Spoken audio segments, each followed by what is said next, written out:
દ્વારકાના રાવલ ગામની અંદર જીઆરડી જવાન ફરજ દરમિયાન પાણીના પ્રવાહની અંદર તણાયો।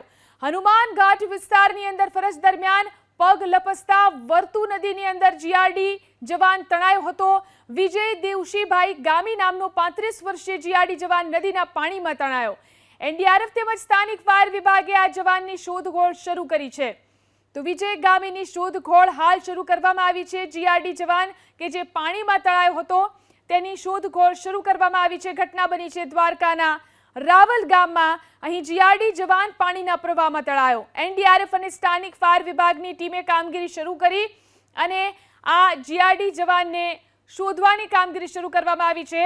હનુમાન ધાર વિસ્તારની અંદર પગ લપસતા જીઆરડી જવાન પાણીની અંદર તણાયો હતો। વિજય ગામી નામનો જવાન કે જેની શોધખોળ હાલ શરૂ કરવામાં આવી છે। એનડીઆરએફ અને ફાયરની ટીમે શોધખોળ શરૂ કરી છે।